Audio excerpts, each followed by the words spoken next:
ത്രിയേക ദൈവനാമത്തിന് മഹത്വമുണ്ടായിരിക്കട്ടെ. വന്യ കോർപ്പിസ്കോപ്പാച്ചൻ, ബഹുമാനപ്പെട്ട വൈദിക ശ്രേഷ്ഠരെ, വിശ്വാസികളുടെ സമൂഹമേ, പരിശുദ്ധ സഭ പരിശുദ്ധ ദൈവമാതാവിൻ്റെ വാങ്ങിപ്പിൻ്റെ പെരുന്നാൾ ആഘോഷിക്കുകയാണ്. സത്യത്തിൽ ഈ ഭൂമിക്ക് ദൈവം നൽകിയ ഏറ്റവും വലിയ ഒരു വരദാനമാണ് മാതൃത്വം എന്നത്. അത് മനുഷ്യൻ്റെ കാര്യത്തിൽ മാത്രമല്ല, മൃഗങ്ങളുടെയും പക്ഷികളുടെയും ഒക്കെ കാര്യത്തിൽ നോക്കിയാലും മാതൃത്വം എന്ന് പറയുന്ന വലിയൊരു അനുഗ്രഹത്തോടു കൂടിയാണ് ഈ ഭൂമി സൃഷ്ടിക്കപ്പെട്ടിരിക്കുന്നത്. നാം ഒന്നും ഈ ഭൂമിയിൽ ഉണ്ടായിരുന്നില്ല. ഇന്ന് നാം ഈ ഭൂമിയിലുണ്ട്.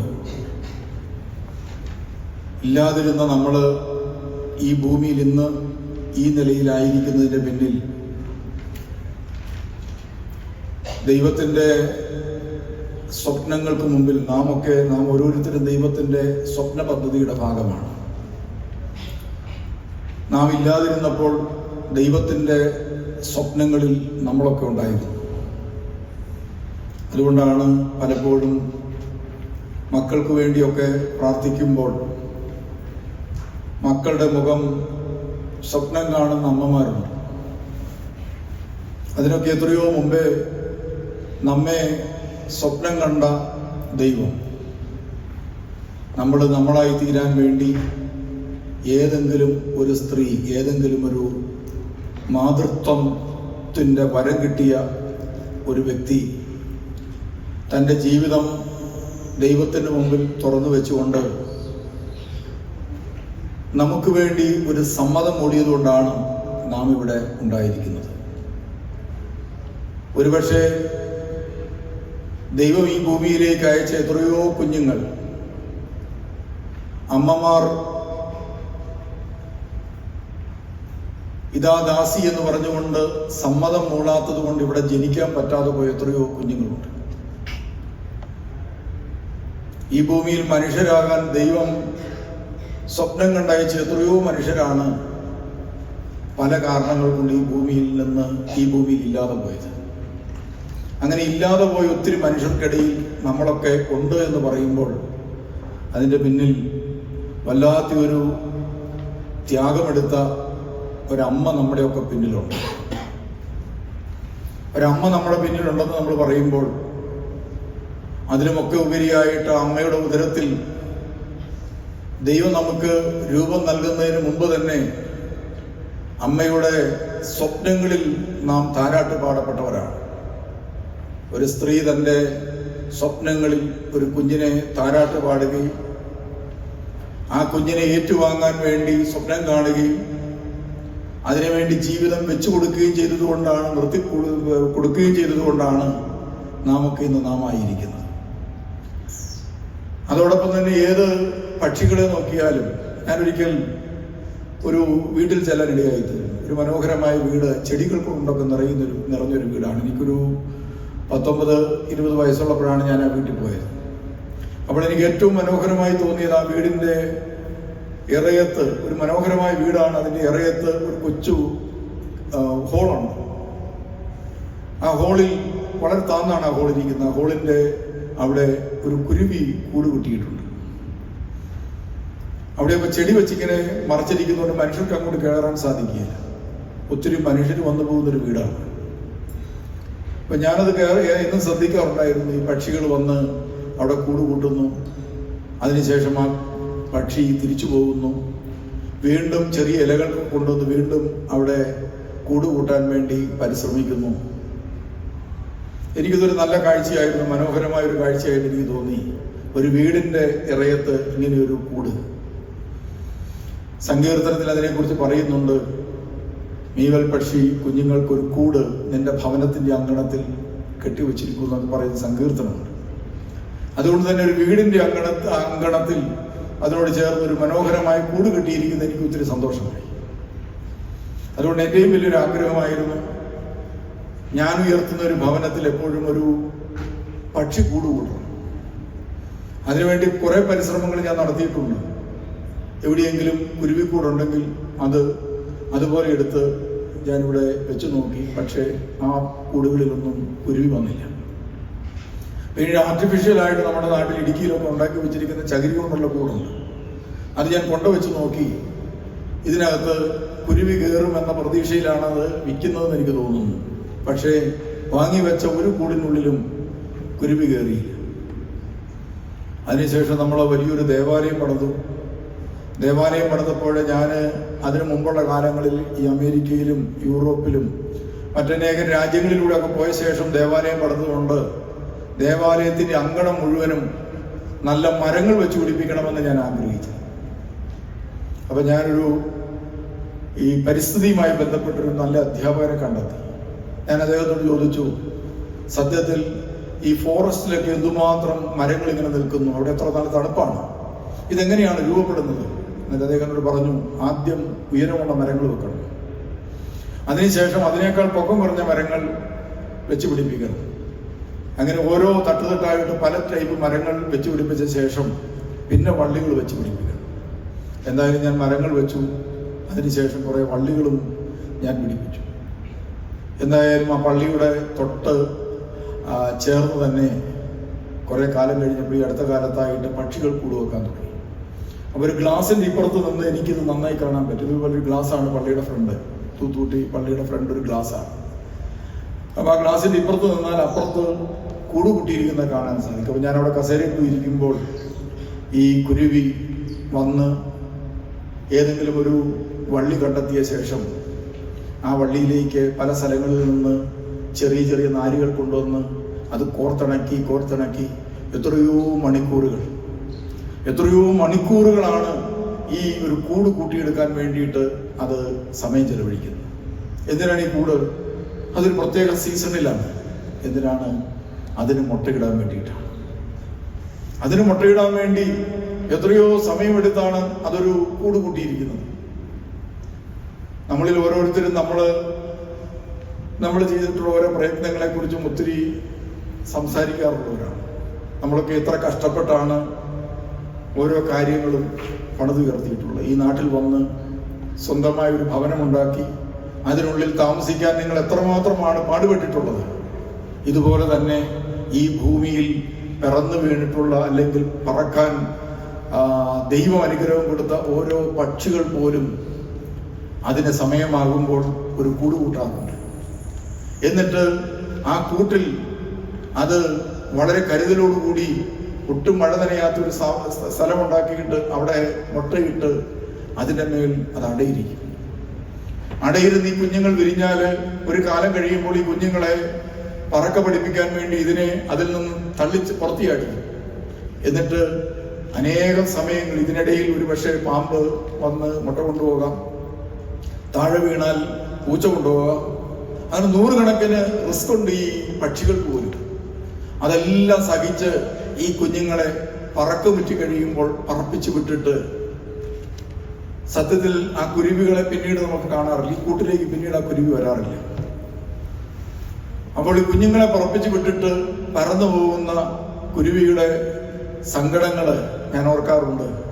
അതിൻ്റെ ജീവിതത്തിന് ഇനിയൊന്നും ബാക്കിയില്ല. തൻ്റെ ജീവിതം കൊണ്ട് ഉണ്ടായതൊക്കെ പറന്ന് പോയി.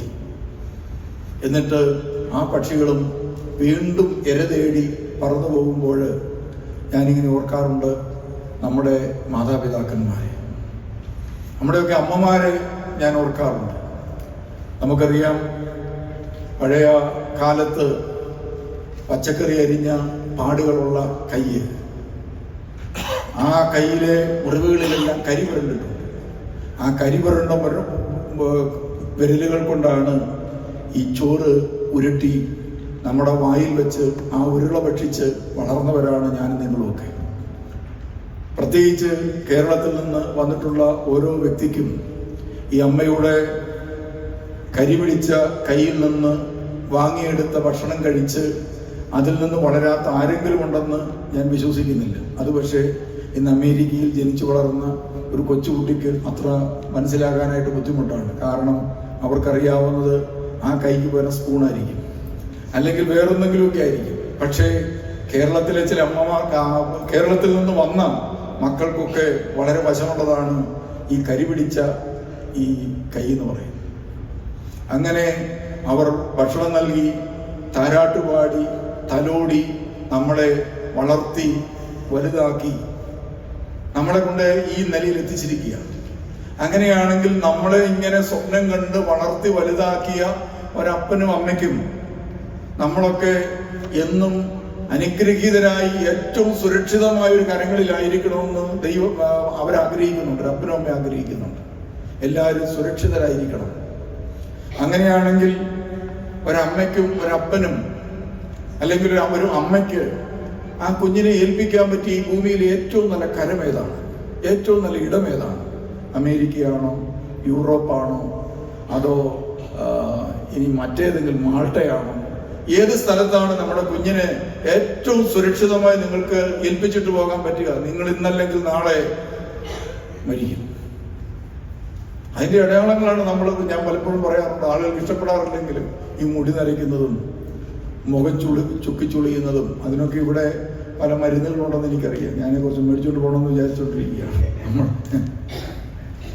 അപ്പോ ഇതെല്ലാം നമ്മുടെ എന്തിന്റെ അടയാളം? തീരാൻ പോകുന്നതിന്റെ അടയാളമാണ്. നമ്മളൊക്കെ തീർന്നു പോകാൻ പോകുന്നതിന്റെ അടയാളങ്ങളാണ് മുടി നരയ്ക്കുന്നതും അതുപോലെ ചുക്കിച്ചുളിയുന്നതും ചില രോഗങ്ങൾ നമ്മളെ വേട്ടയാടുന്നതൊക്കെ നമ്മൾ തീരാൻ പോകുന്നതിന്റെ അടയാളമാണ്. അങ്ങനെയാണെങ്കിൽ ഇങ്ങനെയൊക്കെ നമ്മൾ തീരാൻ പോകുമ്പോൾ നമുക്ക് വല്ലാണ്ട് ഉൾക്കണ്ടയാണ്. ഞാൻ ഈ അടുത്ത കാലത്ത് ഒരാളോട് ചോദിച്ചു പറഞ്ഞു, ഞാൻ രോഗിയാണ്, രോഗാവസ്ഥയിൽ ആൾ മരിക്കാൻ പോവാണ്. മരിക്കാൻ പോകുമ്പോൾ ആ വ്യക്തി എന്നോട് പറഞ്ഞതാണ്, എൻ്റെ ജീവിതത്തിലെ ഏറ്റവും വലിയ ദുഃഖം എൻ്റെ കുഞ്ഞുങ്ങള് പറക്കമുച്ചിട്ടില്ലെന്നുള്ളതാണ്. മക്കളില്ലാതെ വേദനിക്കുന്ന മാതാപിതാക്കന്മാരുണ്ട്. പക്ഷേ മക്കളുള്ളവർ എങ്ങനെയാണ് ചിന്തിക്കുക? ഞാൻ ഈ ഭൂമിയിൽ ഈ കുഞ്ഞുങ്ങളെ അവശേഷിപ്പിച്ചിട്ട് പോലെ ഇവരെ ആര് ഏൽപ്പിക്കും? സുരക്ഷിതനായി ഇവരെ ആര് വളർത്തും? പലരും ചോദിക്കാറുണ്ട്. സത്യത്തിൽ സുരക്ഷിതമായി ഏൽപ്പിക്കാൻ പറ്റുന്ന കരം ഏതാണ്? സത്യത്തിൽ ഏറ്റവും നല്ല കരമെന്ന് പറയുന്നത് ദൈവത്തിന്റെ കരമാണ്. എന്നാൽ നിങ്ങളുടെ കുഞ്ഞുങ്ങളെ സുരക്ഷിതമായി ദൈവത്തിന്റെ കരങ്ങളിൽ ദൈവത്തിന് കൊടുക്കാൻ മനസ്സായിട്ടുള്ള എത്ര മാതാപിതാക്കന്മാരുണ്ട്? നമ്മളൊക്കെ ദൈവവിശ്വാസികളാണെന്ന് വെറുതെ പറയാറുണ്ട്. നമ്മളൊക്കെ ദൈവവിശ്വാസികളാണെങ്കിൽ നമുക്ക് നമ്മുടെ കുഞ്ഞിനെ ഏൽപ്പിക്കാൻ പറ്റിയിരിക്കുന്ന ഏറ്റവും വലിയ കരം ഏതാണ്? അത് ദൈവത്തിന്റെ കരമാണ്. അങ്ങനെ ഒരു അമ്മയുണ്ടായിരുന്നു. നിങ്ങളൊരു പക്ഷേ ചെറുപ്പത്തിൽ ഞാൻ ഈ സ്കൂളിൽ പഠിക്കുന്ന കാലത്ത് ഈ വെള്ളിയാഴ്ച ദിവസം സാഹിത്യ സമാജം എന്ന് പറയുന്നൊരു പരിപാടിയുണ്ട്. ആ പരിപാടിയിൽ എല്ലാവരും എന്തെങ്കിലുമൊക്കെ പാടണം, എന്തെങ്കിലുമൊക്കെ പാടുകയോ പ്രസംഗിക്കുകയോ ഒക്കെ ചെയ്യണം. ഒരു വലിയ ടെൻഷൻ പിടിച്ച ദിവസമാണ്. നമ്മുടെ പേര് നമ്മൾ ആഗ്രഹിച്ചിട്ടല്ല, നിർബന്ധമായി എഴുതി വിടുകയാണ്. തലയൊക്കെ കുനിച്ചിരുന്നാലും പറയും സക്കറിയ പ്രസംഗം. അതോടുകൂടി നമ്മുടെ വയറ്റിൽ നിന്ന് ഉരുണ്ട് കയറും. കാരണം ഈ പ്രസംഗം കേൾക്കും. ഉടനെ അടുത്ത ആൾ പറഞ്ഞു ലീലാമ്മ പാട്ട്. അപ്പൊ ഇങ്ങനെയൊക്കെ ഒരു ദിവസമുണ്ട്. അപ്പോ ഞാനൊരിക്കലും ഇങ്ങനെ കേൾക്കുകയാണ്. എൻ്റെ കൂടെ പഠിച്ചൊരു പെണ്ണ് പോയി നിന്ന് ഇങ്ങനെ പാടുകയാണ്. വളരെ ഒരു പേപ്പറിൽ ഇതൊക്കെ പിടിച്ചുകൊണ്ട് വിറച്ചുകൊണ്ട് പാടുകയാണ്. അക്കൽ ദാമ തൻ താഴ്വരയിൽ ഒരിടയ പെൺകുട്ടി ഉണ്ടായിരുന്നു. സ്ത്രീ തുളുമ്പും ആ പൈതലിനെ ആരും കൈക്കൊണ്ടില്ല. സത്യത്തിൽ എനിക്ക് ഈ പെണ്ണ് ആരാന്ന് മനസ്സിലായില്ല. എങ്കിലും ഈ പെണ്ണിനോട് എനിക്ക് വല്ലാത്ത സഹതാപം തോന്നി. എനിക്ക് പാടിയ പെണ്ണിനോടല്ല, പാടിയ പെണ്ണിനോട് സഹതാപം നേരത്തെ തോന്നി. പക്ഷേ ഈ പാട്ടിന്റെ ഹീറോ ആയി മാറിയിരിക്കുന്ന പെണ്ണ്, ഒരു താഴ്വരയിൽ ഒരിടയ പെൺകുട്ടി ഉണ്ടായിരുന്നു. വളരെ മുഖശ്രീയുള്ള സൗന്ദര്യമുള്ള ഒരു പെൺകുട്ടി. ഭൂമിയിൽ ആരും അതിനെ കൈക്കൊണ്ടില്ല. വളരെ നന്നേ പ്രായമായ യൂയാക്കീമിനും ഹന്നായിക്കും ജനിച്ച ഒരു പെൺകുട്ടി, ഒരു നേർച്ച പെൺകുട്ടിയാണ്. ആ നേർച്ച പെൺകുട്ടിയെ ആ മാതാപിതാക്കന്മാർ ആഗ്രഹിച്ച് സ്വപ്നം കണ്ട് വളരെ വാർദ്ധക്യത്തിൽ അവർക്ക് കിട്ടിയ കുഞ്ഞിനെ അവർ നേരെ കൊണ്ടുപോയി കൊടുത്തത് ദൈവത്തിന്റെ കയ്യിലാണ്. ദൈവത്തിന്റെ കയ്യിലാണ് കൊടുത്തത്. ദൈവം ഇരുകരങ്ങളും നീട്ടി ആ ശരീരം ധരിച്ച ആ കുഞ്ഞിനെ സ്വീകരിച്ചു. സ്വീകരിച്ചിട്ടോ അതിനെ ദേവാലയത്തിൽ വളർത്തി കാഴ്ചയപ്പം ഭക്ഷിച്ച്, നമ്മൾ അങ്ങനെയും പാട്ടുണ്ടല്ലോ, കാഴ്ചയപ്പം ഭക്ഷിച്ച് അവൾ വളർന്നു എന്ന് പറയുന്ന പഴയ കാലത്തെ ഒത്തിരി നല്ല പാട്ടുകളുണ്ട്. അതിനകത്ത് പറയുന്നുണ്ട്, കാഴ്ചയപ്പം ഭക്ഷിച്ച് അവൾ വളർന്നു ദേവാലയത്തിൽ. അങ്ങനെ വളർന്ന ആ പെൺകുട്ടിയുടെ ജീവിതത്തിലേക്ക് അത്ര നല്ലതായ കാര്യങ്ങളൊന്നുമല്ല പ്രിയമുള്ളവരെ വന്നത്. ഒരു കല്യാണാലോചന വന്നു. ആ കല്യാണാലോചനയുടെ പ്രത്യേകത എന്താണ്? കല്യാണം ആലോചിച്ച് വന്നു കഴിഞ്ഞപ്പോൾ ചെറുക്കന് നല്ല പ്രായമുണ്ട്, യൗസപിത, ജോലി എന്താണ്? ആശാരിപ്പണി. പെണ്ണിന് പ്രായം 18 താഴെ. ആ ജീവിതത്തിന് മുമ്പിൽ ഇതാ ദൈവം തന്നതെന്ന് പറഞ്ഞ് സന്തോഷത്തോടെ നിന്നു കൊടുക്കാൻ പറ്റിയ ഒരു സ്ത്രീ. അതിനുശേഷം വിവാഹം നിശ്ചയം കഴിഞ്ഞിരിക്കെ ഇതാ മാലാഖ സ്വർഗത്തിൽ നിന്ന് വീണ്ടും വരുന്നു. വന്നിട്ട് പറയുകയാണ്, നീ ഗർഭം ധരിച്ച് ഒരു മകനെ പ്രസവിക്കും. സത്യത്തിൽ ഒരു കൊച്ചു തലയ്ക്ക് ഉള്ളിൽ ഒട്ടും ഉൾക്കൊള്ളാൻ പറ്റാത്ത ഒരു കാര്യമാണ് മാലാഖ പറഞ്ഞത്. മാലാഖ പറഞ്ഞത് എന്താണ്? ദൈവത്തിന്റെ സ്വപ്നമാണ് പറഞ്ഞത്. ദൈവത്തിന്റെ സ്വപ്നമാണ് മാലാഖ പറഞ്ഞത്. ഈ ഭൂമിയിൽ ഒരിക്കലും നടക്കാൻ സാധ്യതയില്ലാത്ത ഒരു കാര്യം ദൈവം സ്വപ്നം കാണുകയാണ്. നമ്മളെ കുറിച്ചൊക്കെ ദൈവം ഇങ്ങനെ പലതും സ്വപ്നം കാണാറുണ്ട്. ആ കാണുന്ന പലതും ഒരുപക്ഷെ നമ്മുടെ ബുദ്ധി കൊണ്ടോ ശക്തി കൊണ്ടോ കഴിവുകൊണ്ടോ ഈ ഭൂമിയിൽ ഒരു കാരണവശാലും നടക്കാൻ സാധ്യതയില്ലാത്ത കാര്യങ്ങളാണ്. അതൊക്കെയാണ് ദൈവം സ്വപ്നം കാണുന്നത്. അതിനു മുമ്പിൽ കന്യകമറിയാൻ നിന്നുകൊടുത്ത് രണ്ട് ചോദ്യമാണ് ചോദിച്ചത്. ഞാൻ പുരുഷനെ അറിഞ്ഞിട്ടില്ല, അതാണ് ഒന്നാമത്തെ കാര്യം. ഞാൻ പുരുഷനെ അറിഞ്ഞിട്ടില്ലാതിരിക്കെ ഇതെങ്ങനെ സംഭവിക്കും?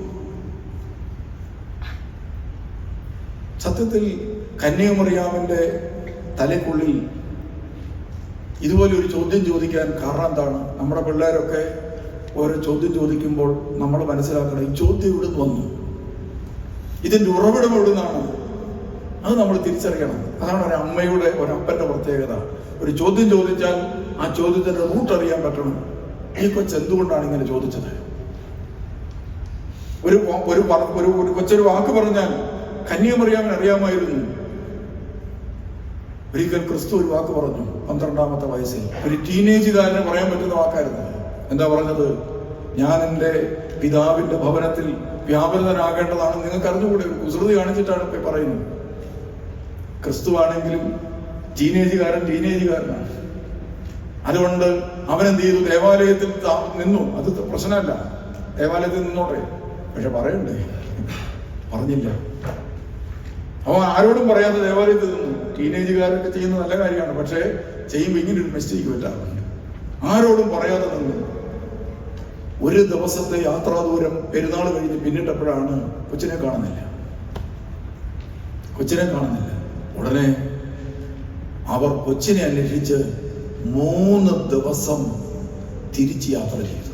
ഒരു ദിവസം യാത്രാ ദൂരം പിന്നിട്ടപ്പോഴാണ് കൊച്ചു നഷ്ടപ്പെട്ടെന്ന് മനസ്സിലായത്. കൊച്ചിനെ കണ്ടുപിടിക്കാൻ അവർ 3 ഇരട്ടി പ്രയത്നിച്ചിട്ടാണ് അവർ ദേവാലയത്തിൽ വെച്ച് കൊച്ചിനെ കണ്ടെത്തിയത്. ആ കണ്ടെത്തിയ കൊച്ചിനോട് വന്ന്, മോനെ, നീ എന്തുകൊണ്ടാണ് ഞങ്ങളോട് ഇങ്ങനെയൊക്കെ പെരുമാറിയത്? ഉടനെ യേശു പറഞ്ഞു, ഞാൻ എൻ്റെ പിതാവിന്റെ ഭവനത്തിൽ വ്യാപൃതനാകേണ്ടതാണെന്ന് നിങ്ങൾക്ക് അറിഞ്ഞുകൂടെ? നമ്മുടെയൊക്കെ കാലത്ത് ഇത് പറഞ്ഞാൽ തൊഴിമ വരുന്ന വഴിയേതാണെന്നറിയാൻ. അപ്പോ മാതാവാകട്ടെ ആ കാര്യങ്ങൾ, അവന്റെ വാക്ക് ഹൃദയത്തിൽ സംഗ്രഹിച്ചു. അവന്റെ വാക്കുകൾ ഹൃദയത്തിൽ സംഗ്രഹിച്ചു വെച്ചു. നമ്മുടെ കുഞ്ഞുങ്ങളുടെ വാക്കുകൾക്കൊക്കെ നമ്മൾ വല്ല വിലയും കൊടുക്കുന്നുണ്ടോ? അവരുടെ ചെറുപ്പകാലത്തെ വാക്കുകൾക്ക് വല്ല വിലയും കൊടുക്കുന്നുണ്ടോ? അടുത്ത കാലത്ത് എന്നെ ഏറ്റവും കൂടുതൽ വിഷമിപ്പിച്ച ഒരു കാര്യമുണ്ട്. ഞാൻ തൂത്തുക്കുടിയിൽ അച്ഛനായി വന്ന കാലം, അന്ന് ഒരപ്പനും അമ്മയും എൻ്റെ അടുക്ക് വന്നു. എന്നോട് പറഞ്ഞു, ഞങ്ങൾക്ക് വലിയ പ്രതിസന്ധികളാണ്. അന്ന് ഞാൻ അവർക്ക് കുറെ ഉപദേശങ്ങളൊക്കെ കൊടുത്തു. പിന്നീടുള്ള വലിയൊരു കാലയളവിൽ അവരെൻ്റെ ഉപദേശമൊക്കെ സ്വീകരിച്ച് വലിയ കുഴപ്പമില്ലാതൊക്കെ ജീവിച്ചു. ഈ അടുത്ത കാലത്ത് അവരെൻ്റെ മുമ്പിൽ വന്ന് ഇന്ന് കരയുകയാണ്. രണ്ടുപേരും കൂടെ കരയുക. ഈ ഭാര്യയാണ് നിലത്തിരുന്ന് കരയുക. ഞാൻ പറഞ്ഞു, പ്ലീസ്, ഇവരൊരു കണ്ണം മോശമായി പോയി, ഞാൻ എന്തെങ്കിലും നിങ്ങളോട് ചെയ്തിട്ടാണെന്ന് ഓർക്കും, അതുകൊണ്ട് എഴുന്നേറ്റ് ഇരിക്കാം, കസേര പോയിരുന്ന് കരാം. ഇന്നേരം അന്നേരത്തിന് എന്ത് ചെയ്യണം? കുറച്ചുകൂടി അടുത്തിരുന്നിട്ട് എൻ്റെ കാലം പിടിച്ച് കരയുകയാണ്. പുള്ളിക്കാരനോട് മാറി നിൽപ്പുണ്ട്, യൗസപിതാവ് നിൽക്കുന്ന പോലെ. ഞാൻ എന്താ പറ്റിയേ? മോളാണെങ്കിൽ ഇങ്ങനെ നിൽപ്പുണ്ട്. അപ്പോൾ എനിക്ക് മനസ്സിലായി മിക്കവാറും പ്രേമാകാൻ സാധ്യതയുണ്ട്. പക്ഷേ ഞാൻ ചോദിച്ചു, എന്ത് പറ്റി? അവളോട് ഞാൻ ചോദിച്ചു, മോളെ നിനക്കെന്ത് പറ്റിയില്ല? ഞാൻ പറഞ്ഞു, എനിക്കൊന്നും പറ്റിയില്ല. അപ്പം ഞാൻ വീണ്ടും ചോദിച്ചു, എന്താ പറ്റിയേ? അന്നേരത്തെ പറഞ്ഞു, എൻ്റെ തിരുമേനി ഇവിടെ ഈ കഴിഞ്ഞ ദിവസം വന്നിട്ട് ഒരു പറച്ചിൽ. എന്താണെന്നറിയോ? അവള് ഏതാണ്ടൊരു സംഘടനയിൽ ചേരാൻ പോവാണ്. ഞാൻ ചെയ്ത സംഘടനയാണ്, ലവ് ജിഹാദും എല്ലാം ആണോ എന്നൊക്കെ പറഞ്ഞല്ല, മിഷണറീസ് ഓഫ് ചാരിറ്റി ചേരാൻ പോകും. ഞാൻ ചോദിച്ചു, നിനക്ക് എന്താണെന്നറിയാമോ? എനിക്കറിയാം. നീ അവിടെ പോയിട്ടുണ്ടോ? ഞാൻ 4 പ്രാവശ്യം പോയായിരുന്നു, ഒരു പ്രാവശ്യം. അപ്പം ഞാൻ പറഞ്ഞു, എന്നാൽ പിന്നെ നമുക്കൊരു മഠമുണ്ട്, അവിടെ ചേരാം.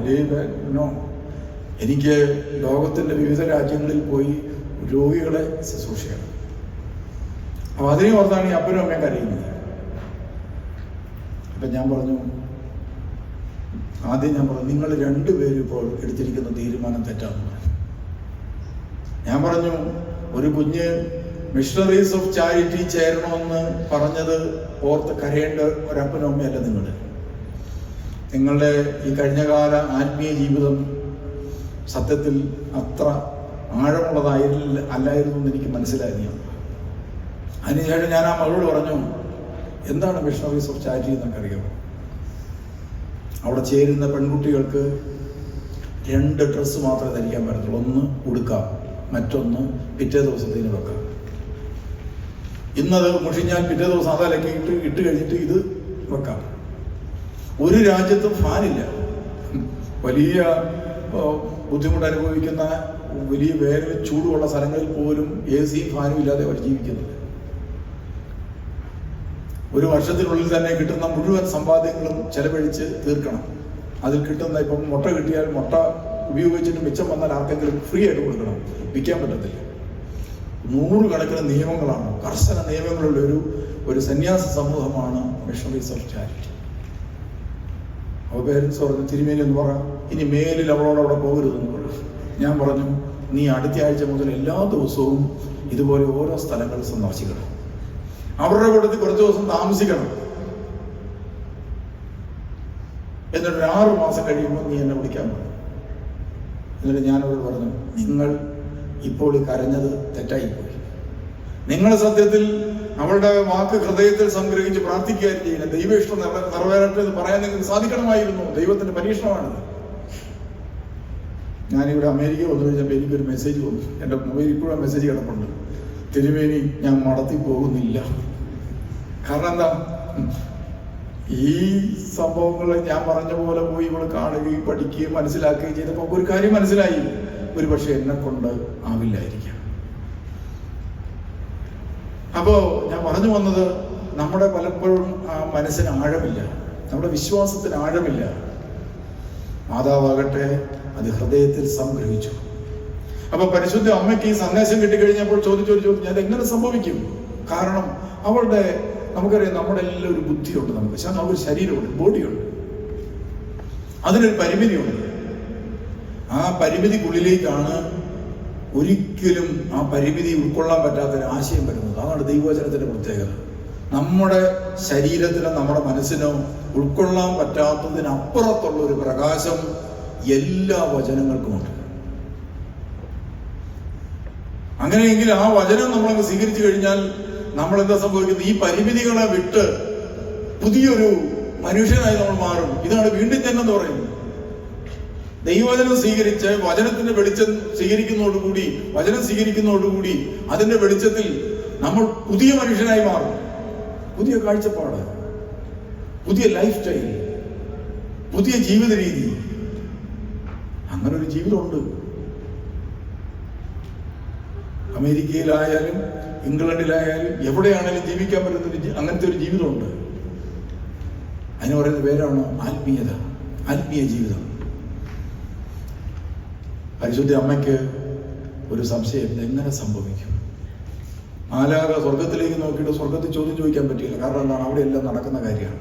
അതുകൊണ്ട് മാലാഖ എങ്ങനെ നടക്കും എന്നതിന് ഒരു ചെറിയൊരു ട്യൂഷൻ എടുത്തു, ഒരു കൗൺസിലിംഗ് അമ്മയ്ക്ക് കൊടുത്തു. കന്യാമറിയാം ഒരു കൗൺസിലിംഗ് കൊടുത്തു. അങ്ങനെയാണ് ആദ്യമായിട്ട് കൗൺസിലിംഗ് ആരംഭിച്ചത്. കൗൺസിലിങ്ങിന് എന്ന് പറഞ്ഞൊരു ചെറിയ പുസ്തകം പോലെ കൊടുത്തത്. ഒരു പുസ്തകം കൊടുത്ത കാര്യമൊന്നും ബൈബിളിലില്ല. പക്ഷേ ഞാൻ വായിച്ചപ്പോൾ ഒരു പുസ്തകം കൊടുത്തതായിട്ടാണ് എനിക്ക് മനസ്സിലായത്. എന്തായിരുന്നു ആ പുസ്തകം? ആ പുസ്തകം ഇതായിരുന്നു: നിന്റെ ചാർച്ചക്കാരി വൃദ്ധയായ എലിസബത്തിന് ഇത് 6 മാസമാണ്. അതാണ് പുസ്തകം. എല്ലാ ഉത്തരം അതിനകത്തുണ്ട്. നിന്റെ ചാർച്ചക്കാരി വൃദ്ധയായ എലിസബത്തിനെ നീ കണ്ടിട്ടില്ലേ? എന്റെ ബന്ധുവല്ലേ? ഒരു ജീവിതകാലം മുഴുവൻ പുരുഷന്റെ കൂടെ ജീവിച്ചു, കുട്ടികളുണ്ടായില്ല. അതുകൊണ്ട് പുരുഷന്റെ കൂടെ ജീവിച്ചു എന്നതുകൊണ്ട് കുട്ടി ഉണ്ടാകണമെന്ന് ഒരു നിർബന്ധവുമില്ല. അവർക്കിതാ വൃദ്ധയായ എലിസബത്തിന് 6 മാസമാണ്. സക്കറിയ പുരോഹിതനെ ഞാൻ വൃദ്ധനാണ്, അവന്റെ ഭാര്യ പ്രായം കവിഞ്ഞവളുമാണ് എന്ന് പറഞ്ഞതിന്റെ അർത്ഥം എന്താ? പ്രായം കവിഞ്ഞു എന്ന് പറഞ്ഞാൽ ഇനി ഒരിക്കലും പ്രസവിക്കില്ല എന്ന് ലോകം പറഞ്ഞു. അല്ലെങ്കിൽ അങ്ങനെ നമുക്ക് നാടെങ്ങനെയാ പറയുന്നത്? 80 വയസ്സുള്ള ഏതെങ്കിലും അമ്മച്ചി ഏതെങ്കിലും കാലത്ത് എവിടെയെങ്കിലും പ്രസവിച്ച് കിടക്കുന്നതായിട്ട് നിങ്ങൾ കേട്ടിട്ടുണ്ടോ? അമേരിക്കയിലൊക്കെ വിറ്റാമിനൊക്കെ നല്ലവണ്ണം കഴിച്ച് ഈ ഇവിടുത്തെ മദാമ അമ്മച്ചിമാർക്കൊക്കെ നല്ല ആരോഗ്യമുണ്ട്, ഹെൽത്തിയാണ്. 90 വയസ്സ് വരെയൊക്കെ അവർ വണ്ടി ഓടിച്ചുകൊണ്ട് നടക്കും.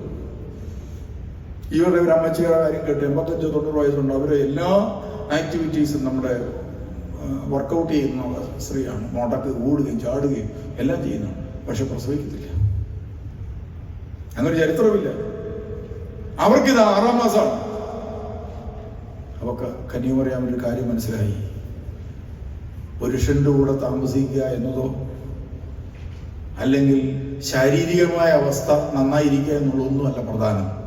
ദൈവം ഒരു വ്യക്തിക്ക് ഒരു കുഞ്ഞിനെ നൽകാൻ തീരുമാനിച്ചിട്ടുണ്ടോ ഇല്ലയോ എന്നതാണ് പ്രധാനം. അവൾ പറഞ്ഞു: ഇതാ ദാസി, നിന്റെ ഇഷ്ടം പോലെ എന്നിൽ നടക്കട്ടെ എന്ന് പറഞ്ഞാൽ എൻ്റെ അർത്ഥം വെച്ചാൽ ഉണ്ടാകുമോ ഉണ്ടാകാതിരിക്കോ എന്ത് വേണമെങ്കിലും ചെയ്തോട്ടെന്ന് അർത്ഥം. നമ്മൾ ഇതാ ദാസി എന്ന് പറഞ്ഞാൽ അതിൻ്റെ അർത്ഥം എന്താണെന്നറിയോ? എനിക്ക് കിട്ടിയേ മതിയാകും.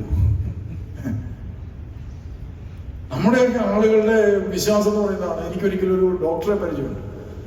2 പിള്ളേര്, ഒരാൾ എഞ്ചിനീയറുടെ ഡോക്ടർ.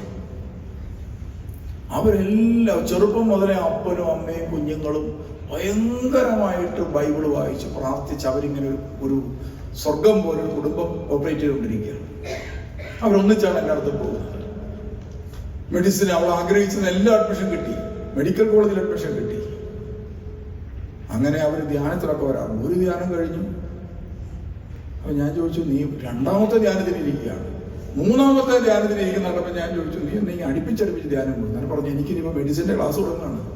അന്നേരം ഇനിയിപ്പോൾ ക്ലാസ്സിലൊന്നും അറ്റൻഡ് ചെയ്യാൻ പറ്റത്തില്ല, അല്ല ധ്യാനത്തിനൊന്നും അറ്റൻഡ് ചെയ്യാൻ പറ്റത്തില്ല. അതുകൊണ്ട് ഞാൻ 2-3 അടുപ്പിച്ച് കൂടുകയാണ്. എന്തായാലും അതൊക്കെ കഴിഞ്ഞ് കുറേ നാൾ കഴിഞ്ഞപ്പോൾ സംഭവിച്ചത്, ഒരു ദിവസം എനിക്കൊരു മെസ്സേജ് വന്നു: തിരുമേനി, പപ്പായുടെ ശരീരത്തിൽ ഒരു ചെറിയ തടിപ്പ് പോലെയൊക്കെ കാണുന്നുണ്ട്, പ്രാർത്ഥിക്കണം. ഞാൻ പറഞ്ഞു, പ്രാർത്ഥിക്കാം. അപ്പോൾ അവിടെ രോഗികൾക്ക് വേണ്ടിയൊക്കെ ഇടയ്ക്ക് തൈലാഭിഷേകമൊക്കെ നടത്തണം, ഞങ്ങൾ വരട്ടെ. ഞാൻ പറഞ്ഞു, വന്നവിടെ കൂടി തൈലാഭിഷേകം നടത്തിക്കൊണ്ടിരിക്കുന്ന സമയത്ത് ക്യാൻസർ രോഗം മാറിപ്പോയ സംഭവമുണ്ട്. നോക്കിയപ്പോൾ ഉള്ള മഴയില്ല. അങ്ങനെയൊക്കെ സംഭവിച്ചിട്ടുണ്ട്. അപ്പോൾ അവർക്ക് നല്ല വിശ്വാസമായി വായിച്ചത്. അങ്ങനെയൊക്കെ തൂത്തുണ്ടി സംഭവിച്ചിട്ടുണ്ടെങ്കിൽ ഞങ്ങൾക്കും ഇത് കിട്ടും. ഓരോ ദിവസം ചെല്ലുന്നവർ മഴ വളർന്നു വന്നു. അവസാനം ഇവളെന്നോട് ചോദിച്ചു, എന്തുകൊണ്ടാണ് എൻ്റെ പപ്പായ്ക്ക് മാത്രം ഈ സൗഖ്യം കിട്ടാത്തത്? എനിക്കതിന് പ്രത്യേകിച്ച് മറുപടി ഒന്നുമില്ല. കൊടുക്കുന്നത് ഞാനായിരുന്നെങ്കിൽ പറയാമായിരുന്നു, ഇന്ന കാരണമാണ്. കൊടുക്കുന്നത് നമ്മളല്ലല്ലോ. ഇത് കൂതാശയിൽ നിന്ന് സ്വർഗത്തിൽ നിന്ന് താഴോട്ട് വരുന്ന സംഭവമാണ്. കുറേ നാൾ കഴിഞ്ഞപ്പോൾ അവളുടെ കൂടെ ഉണ്ടായിരുന്ന ഒരു ഡോക്ടർ പറഞ്ഞു, നീ ചുമ്മാ ഇങ്ങനെ വിശ്വാസം പറഞ്ഞുണ്ടാകുന്നില്ല, അത് 4th സ്റ്റേജായി, ഇനി അധികം താമസിക്കാതെ എൻ്റെ പപ്പ മരിച്ചു. ഉടനെ അവൾ പറഞ്ഞു, ഇല്ല, എൻ്റെ പപ്പ മരിക്കുകയില്ല. അവസാനം പപ്പ മരിച്ചു. മരിച്ചു കഴിഞ്ഞപ്പോൾ ഈ വിദ്യാഭ്യാസമുള്ള 2 പിള്ളേരും പ്രതീക്ഷിച്ചിരുന്നത്, പള്ളിയിൽ അടക്കുന്ന സമയത്ത് പോലും പ്രതീക്ഷിച്ചുകൊണ്ടിരുന്നത് ഞങ്ങളുടെ പപ്പ ഉയർത്തെഴുന്നേക്കുമെന്നാണ്. ഉയർത്തെഴുന്നേക്കും അന്തിമനാളിൽ. അന്തിമനാളിൽ ഉയർത്തുമെന്ന് കർത്താവ് പറഞ്ഞിട്ടുണ്ട്. പിന്നെ ഇപ്പോൾ ഉയർക്കണമെന്ന് നിർബന്ധം എന്താ? അതൊക്കെ ദൈവത്തിന്റെ ഹിതത്തിൽ വിടണ്ടേ? അത് കഴിഞ്ഞ് ഞാൻ കുറേ നാൾ കഴിഞ്ഞപ്പോൾ ഞാനിത് അറിഞ്ഞു കേട്ട് അവരുടെ വീട്ടിൽ ചെന്നു. അതുവരെ എന്നെ കാണുമ്പോൾ ഓടി വരുന്ന ഈ 2 പിള്ളേർ വളരെ മുഖമെല്ലാം കിലോട്ട് കുനിഞ്ഞ് ദേഷ്യപ്പെട്ടിരിക്കുകയാണ്. എന്നോടാണ് ദേഷ്യം. എന്നോട് തന്നെ ദേഷ്യപ്പെട്ടിരിക്കുകയാണ്. അപ്പൊ ഞാൻ ചെന്നിരുന്നിട്ട് ഞാൻ പറഞ്ഞു, 15-ാമത്തെ വയസ്സിൽ എൻ്റെ പിതാവ് മരിച്ചുപോയതാണ്. സത്യത്തിൽ ആ മരണമാണ് എന്നെ ഇന്ന് ഒരു ദൈവവിളി ഉള്ളൊരു വ്യക്തിയായി എന്നെ ഉയർത്തിയതിൻ്റെ പിന്നിൽ ഈ മരണം ഒരു കാരണമായിട്ടുണ്ട്. അത്രയും പറയുകയും അവൾ എഴുന്നേറ്റ് ഒറ്റ പോകും വെച്ചു. പിന്നീട് എനിക്ക് വീണ്ടും മെസ്സേജ് ഇട്ടു, കുറേ നീണ്ട മെസ്സേജ്, എന്തുകൊണ്ട് ദൈവം ഞങ്ങളോട് ഇങ്ങനെ ചെയ്തു. അപ്പൊ ഞാൻ വീട്ടിൽ പോയിരുന്ന് ആലോചിച്ചു, സത്യത്തിൽ ഇവർക്ക് വിശ്വാസം ഉണ്ടായിരുന്നു? ഇല്ല. വിശ്വാസം ഉണ്ടായിരുന്ന ഒരു വ്യക്തിയാണെങ്കിൽ എന്തു പറയും?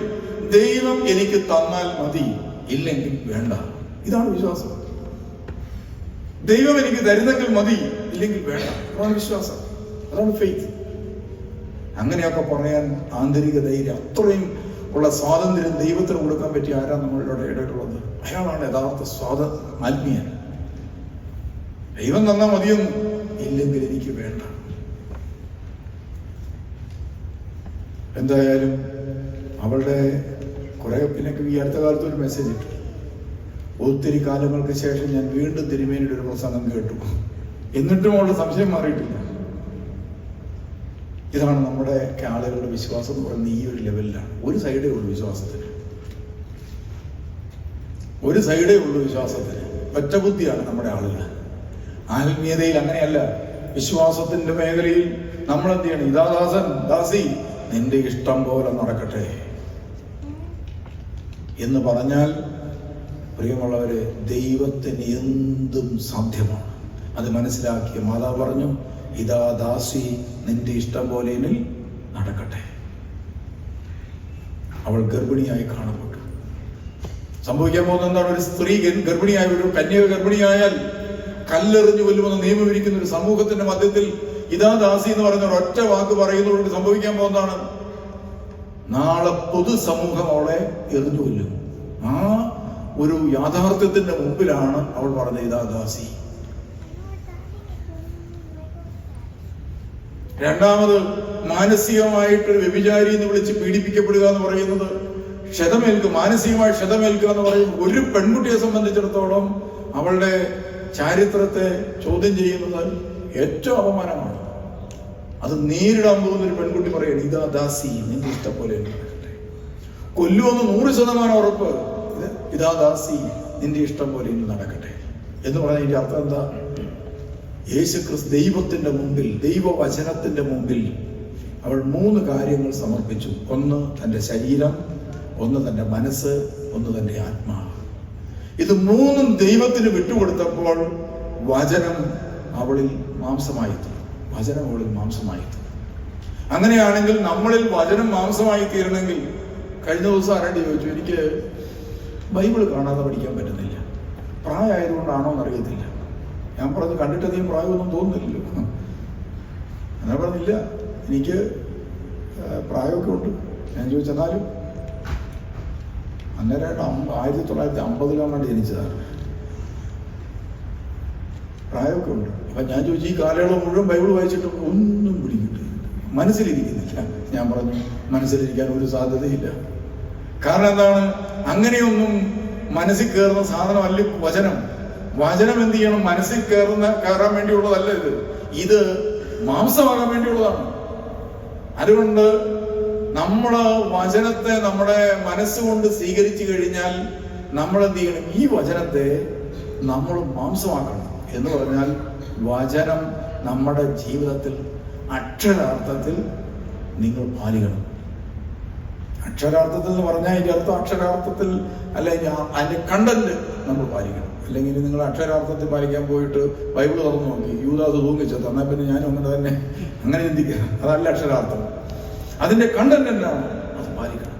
ഇപ്പം ഞാൻ ഒരിക്കൽ ബൈബിൾ വായിച്ചപ്പോൾ എനിക്ക് കിട്ടിയൊരു കാര്യം ഇതാണ്: ആരെങ്കിലും എന്നെ അനുഗമിക്കാൻ ആഗ്രഹിക്കുന്നെങ്കിൽ തന്നെ തന്റെ കുരിശുകൊടുത്ത് എന്നെ അനുഗമിക്കട്ടെ. ഞാൻ പ്രിയമുള്ളവർ അന്ന് തീരുമാനമെടുത്താണ്, ഒരു പുരോഹിതനാകാൻ തീരുമാനിച്ചു. അത് ക്രിസ്തുവിനെ അനുഗമിക്കാൻ വേണ്ടിയാണ്. അത് കഴിഞ്ഞ് ഞാൻ എൻ്റെ വീട് വിട്ടിറങ്ങി. പുരോഹിതനായതിൻ്റെ ആ ആഴ്ചയിൽ തന്നെ ഞാൻ എൻ്റെ വീട് വിട്ടിറങ്ങി. വീട്ടിൽ ഞാൻ പറഞ്ഞു, തിരുമേനി എന്നെ കണ്ട് തിരുമേനിയോട് ചോദിച്ചു എന്താണ് അടുത്ത പരിപാടി. അപ്പം ഞാൻ പറഞ്ഞു, ഇനി കർത്താവിന് വേണ്ടി ജീവിക്കണം. എന്നേരം പറഞ്ഞു, ഞാൻ ഇടുക്കിയിൽ ഒരു പള്ളിയിൽ ഒരു മുറി പണിതിട്ടിട്ടുണ്ട്, അവിടെ താമസിക്കാൻ ആരില്ല, അച്ഛന് പോയി താമസിക്കാം. ഞാൻ പറഞ്ഞു ഓക്കെ പോകാം. എന്നാൽ ഈ ഉടനെ തന്നെ കൊള്ളാൻ പറ്റും. എനിക്ക് സ്വന്തമായിട്ടുണ്ടായിരുന്നൊരു ബൈബിളാണ്. ആ ബൈബിള് ഞാൻ കയ്യിൽ കരുതി. കാര്യമായി കൊണ്ടുപോകാനൊന്നും വലിയ കാര്യമായിട്ടൊന്നും ഉണ്ടായിരുന്നില്ല.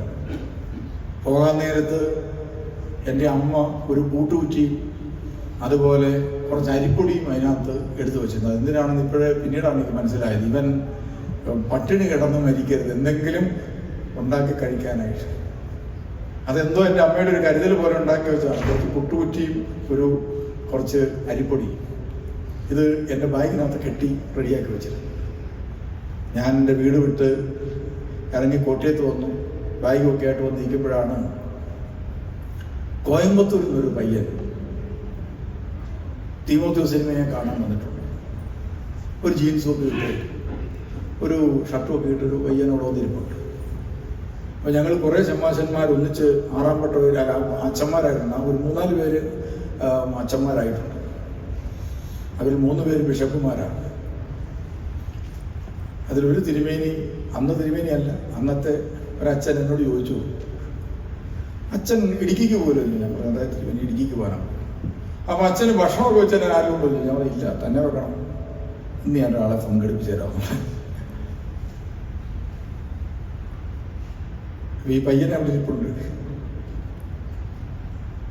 കുറച്ചു നേരം കഴിയുമ്പോൾ തിരുമേനിയോട് പറഞ്ഞു, തിരുമേനി ഇങ്ങനെ ഒരു പയ്യൻ വന്നിട്ടുണ്ട്.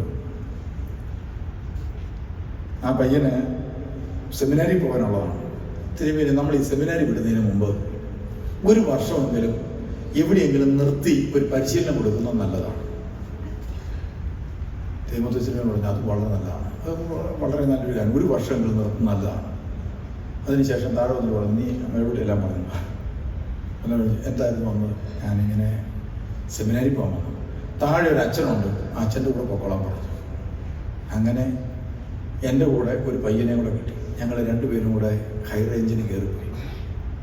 ഈ പയ്യൻ എൻ്റെ കൂടെ നിൽക്കുകയാണ്. ഇദ്ദേഹത്തിന് കഞ്ഞി വെക്കാനും അറിയാൻ മേല, കറി വെക്കാനും അറിയാൻ മേല. ഞാൻ എല്ലാ ദിവസവും ഭക്ഷണം ഉണ്ടാക്കി കൊടുക്കണം. ഒരു ദിവസം ഞാൻ നോക്കുകയാണ്. ഒരു ദിവസം ഞാൻ പറഞ്ഞു, നീ പോയി ഒരു ബ്രെഡ് മേടിച്ചുകൊണ്ട് പോകും. അവൻ കടയിൽ പോയി പറഞ്ഞു ഒരു ബ്രെഡ് വേണം. അപ്പോൾ അവർ പറഞ്ഞു അത് ഫാമിലി പാക്കറ്റ് മാത്രമേ ഉള്ളെന്ന് പറഞ്ഞു. അവൻ നേരെ തിരിച്ചു പോകും. എന്നിട്ട് പറഞ്ഞു, ആ കടക്കാരൻ പറഞ്ഞു, അതെ ഫാമിലി പാക്കറ്റ് വേണ്ട, കാരണം ഞങ്ങളുടെ അച്ഛൻ ഫാമിലി ഇല്ലാത്ത അച്ഛനാണ്. നിങ്ങളോർക്ക് ഇത് ഉണ്ടാകാത്ത സംഭവം, ഉണ്ടായ സംഭവമാണ്. കോട്ടയത്ത് തീമോത്തയോസ് ചോദിച്ചാൽ ഫാമിലി പാക്കറ്റ്. അപ്പം അങ്ങനെയൊക്കെ ഞാൻ ഈ പയ്യൻ എൻ്റെ കൂടെ നിന്നു. ഞാൻ ബൈബിൾ വായിക്കും, എൻ്റെ കൂടെ വായിച്ചു, പഠിച്ചു. കല്യാണമൊക്കെ കഴിക്കണമെന്ന് പറഞ്ഞ് ഞങ്ങളാണ് വന്ന ആളാണ്, സന്യാസിയായി. അതിനുശേഷം വാസ് എന്ന് പറയുന്നതിന് VAS വാസ് എന്ന് എഴുതിയ ആളാണ്. ഇന്ന് മൊണാസ്ട്രിയിൽ ഡോക്ടറേറ്റ് എടുത്ത് ഒരു മൊണാസ്ട്രി തുടങ്ങാൻ, സഭയ്ക്ക് ഒരു മൊണാസ്ട്രി തുടങ്ങാൻ കാരണമായി തീർന്നത് ഈ പുരോഹിതനാണ്. ഇറ്റലിയിൽ പോയി പഠിച്ച് ഡോക്ടറേറ്റ് എടുത്ത് സന്യാസിയായി വൈദികനായി തിരിച്ചു വന്ന് അവസാനം എന്നോട് പറഞ്ഞു, ഞാൻ സന്യാസത്തെക്കുറിച്ചാണ് ഡോക്ടറേറ്റ് എടുത്തിരിക്കുന്നത്. അപ്പോൾ ഞാൻ പറഞ്ഞെങ്കിൽ ഒരു മൊണാസ്ട്രി തന്നെ തുടങ്ങാം. അങ്ങനെയാണ് പരിശുദ്ധ പാത്രിയർക്കീസ് ബാവ കൂദാശ ചെയ്ത ഒരു മൊണാസ്ട്രി ഉണ്ടായത്. ഒരു ദിവസം കൊണ്ടുണ്ടായതല്ല, 20 വർഷത്തെ ദൈവത്തിൻ്റെ പ്രവൃത്തിയുടെ ഫലമാണ് ഒരു മൊണാസ്ട്രി എന്ന് പറയുന്നത്. പരിശുദ്ധ അമ്മ ഇതാ ദാസി, നിന്റെ ഇഷ്ടം പോലെ എന്ന് പറഞ്ഞ് സ്വയം താഴ്ത്തി കൊടുക്കുക മാത്രമല്ല, പിന്നീടുണ്ടായ അനുഭവങ്ങൾ മുഴുവൻ തിക്താനുഭവങ്ങളായിരുന്നു. എന്തിനേറെ 30-ാമത്തെ വയസ്സിൽ യേശു പരസ്യ ശുശ്രൂഷയ്ക്ക് ഇറങ്ങിക്കഴിഞ്ഞപ്പോൾ സംഭവിച്ചെന്താ? ചിത്തഭ്രമം സംഭവിച്ചു എന്ന് ചിന്തിച്ചുകൊണ്ട് അവനെ പിടിച്ചുകൊണ്ട് പോകാൻ ആളുകൾ ഭാവിച്ചു. മർക്കോസിന്റെ സുവിശേഷം 3:21 വട്ടാന്ന് കൊണ്ട് ബന്ധുക്കൾ വന്നിട്ട് പറഞ്ഞു, ഇവന് നീ പോരും, ഈ വഴിയിൽ നിന്ന് പ്രസംഗിക്കണ്ടേ എന്ന് പറഞ്ഞ് പിടിച്ചോണ്ട് പോയത്. അതിനുശേഷം എത്രയോ വേദനിപ്പിക്കുന്ന, ദുഃഖിപ്പിക്കുന്ന തിരസ്കരണങ്ങളാണ് ക്രിസ്തുവിന് കിട്ടിയത്. അപ്പോഴൊക്കെ തൻ്റെ മകൻ സ്വീകരിക്കപ്പെടുന്നില്ലെന്ന് കണ്ടപ്പോഴും ആ മകൻ്റെ കൂടെ അവസാനം കാൽവറി ക്രൂശ് വരെ. ക്രൂശിൽ വെച്ച് നമുക്കറിയാം എല്ലാവർക്കും കൊടുത്ത ദൈവം തൻ്റെ ശരീരവും മുറിച്ച് എല്ലാവർക്കും കൊടുത്തു. എല്ലാവർക്കുമായിട്ടാണ് കൊടുത്തത്. അമ്മയ്ക്ക് മാത്രമായിട്ട് കൊടുത്തതൊന്നും ഉണ്ടായിരുന്നില്ല. അവസാനം ഒറ്റ കാര്യം മാത്രമേ കൊടുത്തു, ഇതാ നിന്റെ മകൻ. നിന്റെ മകൻ എന്ന് പറഞ്ഞ മകൻ മാത്രമല്ല, നിന്റെ മകൻ. ആ മകനും ആ മകളുമാകാൻ നമുക്ക് ഭാഗ്യമുണ്ടാകുക എന്ന് പറയുന്നതാണ് സുറിയാനി സഭയിൽ വിശ്വസിച്ചതുകൊണ്ട് ഉണ്ടായിട്ടുള്ള നേട്ടം. അതുകൊണ്ട് ഈ പെരുന്നാൾ ആഘോഷിക്കുമ്പോൾ പരിശുദ്ധ അമ്മയെ സ്വന്തം അമ്മയായി നമ്മുടെ ഹൃദയത്തിൽ ചേർത്ത് പിടിച്ചുകൊണ്ട് വീട്ടിൽ പോകാൻ സാധിക്കണം. ഞാൻ എൻ്റെ ലൈഫിൽ പ്രിയമുള്ളവരെ ഏതെങ്കിലും കാര്യത്തിൽ വിജയിച്ചിട്ടുണ്ടെങ്കിൽ അതിൻ്റെ ഏറ്റവും പ്രധാനപ്പെട്ട കാര്യം എന്ന് പറയുന്നത് പരിശുദ്ധ അമ്മയെ ഞാൻ പോയ വഴിത്താരയിലെല്ലാം കൂടെ കൊണ്ടുപോയി. ഒരിക്കൽ ഞാൻ യു കെയിൽ ഒരു കാത്തലിക് ചർച്ചിൽ പ്രസംഗിക്കാം, ഒരു വലിയ കൺവെൻഷനാണ്. അപ്പം ഞാൻ പറഞ്ഞു, ഞാൻ എവിടെ യാത്ര ചെയ്യാൻ പോയാലും എൻ്റെ ജീവിതത്തിൽ 2 സ്ത്രീകളുമായിട്ട് എനിക്ക് ഒരിക്കലും ഒഴിച്ചുകൂടാൻ പറ്റാത്ത ബന്ധമുണ്ട്. അപ്പം അവരെന്നെ ചുളിഞ്ഞ മുഖത്തോടു കൂടി നോക്കി, ഈ പ്രസംഗം ഇതുപോലെ ഈ പീസായിട്ട് കട്ട് ചെയ്ത് പറ്റരുത്, എനിക്ക് ജീവിക്കണം നാട്ടിൽ. ഇന്നലെ എങ്ങാണ്ട് ഒരു പ്രസംഗം കട്ട് ചെയ്ത് ഗുരുകൂട സിനിമയ്ക്ക് എങ്ങാണ്ട് ഒരു അറ്റം കൂടി അയച്ചു കൊടുത്തിട്ട് തിരുമേനി എന്നെ വിളിച്ച്, അപ്പം ഇത് അയച്ചു കൊടുത്തേക്കരുത്. അപ്പം ആളുകൾ എൻ്റെ മുഖത്തോട്ട് നോക്കി. ഞാൻ പറഞ്ഞു, ഒന്നെൻ്റെ അമ്മയാണ്. ആ അമ്മയെ ഞാൻ എൻ്റെ സ്ഥാപനത്തിൽ ഞാനൊരു പാലിയേറ്റീവ് സെൻ്റർ ഉണ്ടാക്കി. അതിലെൻ്റെ അമ്മയെ ഞാൻ താമസിപ്പിച്ചിട്ടുണ്ട്. മരിക്കുന്നത് വരെ അമ്മയെ കാണാനും എനിക്ക് കിട്ടുന്ന എല്ലാ സൗഭാഗ്യങ്ങളുടെയും ഒരു പങ്കാളിയായി അവിടെ ജീവിക്കാനും എൻ്റെ അമ്മയെ ഞാൻ അവിടെ ആക്കിയിട്ടുണ്ട്. രണ്ടാമതൊരു സ്ത്രീയുണ്ട്, അത് പരിശുദ്ധ അമ്മയാണ്. ഞാൻ ഏത് യാത്രയ്ക്ക് പോയാലും പരിശുദ്ധ അമ്മയെ എൻ്റെ കൂടെ ഞാൻ കൊണ്ടുപോകാറുണ്ട്. കാരണം അത് യേശു എനിക്ക് നൽകിയ അമ്മയാണ്. അതുകൊണ്ടാണ് നമ്മുടെ ദേവാലയങ്ങളിൽ ഏതൊക്കെ ബലിപീഠമുണ്ടെങ്കിലും പരിശുദ്ധ അമ്മയ്ക്കൊരു ബലിപീഠം നമ്മൾ ഒരുക്കാറുണ്ട്. അത് ദേവാലയത്തിൽ മാത്രം പോരാ, നിങ്ങളുടെ വീട്ടിലും നിങ്ങളുടെ ഹൃദയത്തിലും പരിശുദ്ധ അമ്മയ്ക്ക് ഒരിടമുണ്ടാകണം. അതുകൊണ്ടാണ് യേശു സ്വന്തം അമ്മയെ സ്വർഗത്തിലേക്ക് കൊണ്ടുപോയത്. ഇത് തന്നെ നമ്മുടെ അമ്മമാരോടും നമുക്ക് ചെയ്യാൻ പറ്റണം. അവരെ സ്നേഹിക്കാനും നമ്മുടെ ഹൃദയത്തോട് ചേർത്ത് പിടിക്കുവാനും ഒക്കെ കഴിയേണ്ടിയിരിക്കും. അതുകൊണ്ടാണ് ചിലരൊക്കെ ചോദിക്കാറുണ്ട്, എന്താണ് തിരുമേനിയുടെ മിഷനകത്ത് എല്ലാം വാർദ്ധക്യത്തിലുള്ളവർക്ക് മാത്രമേ സാധ്യതയുള്ളൂ, കുട്ടികൾക്ക് വേണ്ടിയുള്ള അനാഥശാലയില്ല, വേറെ ആർക്കും വേണ്ടിയുള്ള പരിപാടിയില്ല, വാർദ്ധക്യത്തിലുള്ളവർക്ക് മാത്രമേ ഉള്ളൂ. ബെഡ്ഡൻ രോഗികൾ, ഞാൻ ചെയ്യാൻ പോകുന്ന എല്ലാ പ്രസ്ഥാനങ്ങളും അങ്ങനെയാണ്. ബെഡ്ഡൻ രോഗികൾക്ക് വേണ്ടിയുള്ള സ്ഥാപനം ഉണ്ടാക്കിയിട്ടുണ്ട്. 40ഓളം അമ്മമാർ അവിടെയുണ്ട്. അതുപോലെ ഇപ്പോൾ മൂവാറ്റുപുഴയിൽ ഒരെണ്ണം ഈ സെപ്റ്റംബർ 14-ാം തീയതി കുദാശയിൽ, അവിടെയും വാർദ്ധക്യത്തിലുള്ളവർക്ക് കിടപ്പ് രോഗികൾക്ക് വേണ്ടിയിട്ടുള്ള സ്ഥാപനം. അത് കഴിഞ്ഞാൽ ഒരു 2-2.5 വർഷത്തിനുള്ളിൽ ദൈവം കൃപ ചെയ്താൽ റിട്ടയർമെൻറ്റ് ഹോം നമ്മൾ തുടങ്ങും, വാർദ്ധക്യത്തിലുള്ളവർക്ക് വേണ്ടി മാത്രമുള്ളത്. അതുപോലെ തമിഴ്നാട്ടിൽ ഒരു അനാഥശാല ആർക്കുള്ളതാണ്, വാർദ്ധക്യത്തിലുള്ളവർക്ക് വേണ്ടിയുള്ളത്. എൻ്റെ ഒരു മിഷനായി ഞാനിപ്പോൾ കാണുന്നത് വാർദ്ധക്യത്തിലുള്ള ഓരോ അമ്മയും സത്യത്തിൽ പരിശുദ്ധ അമ്മയുടെ സ്ഥാനത്താണ്. അവരെ പരിപാലിക്കുമ്പോൾ പരിശുദ്ധ അമ്മയെ ആദരിക്കുന്നതിന് തുല്യമായി കരുതപ്പെടും. അതുകൊണ്ട് നമുക്ക് ഈ നാട്ടിലൊക്കെ ഞാൻ ശ്രദ്ധിച്ചിട്ടുണ്ട്, ഈ കാര്യം ദൈവവിശ്വാസത്തിൻ്റെ കാര്യത്തിൽ ചെറുപ്പുറകോട്ടാണെങ്കിലും ഏതെങ്കിലും ഒരു വാർദ്ധക്യത്തിലുള്ള വ്യക്തിയെ കണ്ടാൽ അവരെ സഹായിക്കുന്ന സ്വഭാവം ഈ നാട്ടിലുള്ളവർക്കുണ്ട്. എന്തോണം അവർക്കൊരു പ്രത്യേകതയുണ്ട്. അവർ ബുദ്ധിമുട്ടുന്നത് കണ്ടു കഴിഞ്ഞാൽ അവരെ ഏതെങ്കിലും രീതിയിൽ ഹെൽപ്പ് ചെയ്ത് കൊടുക്കാവുന്ന.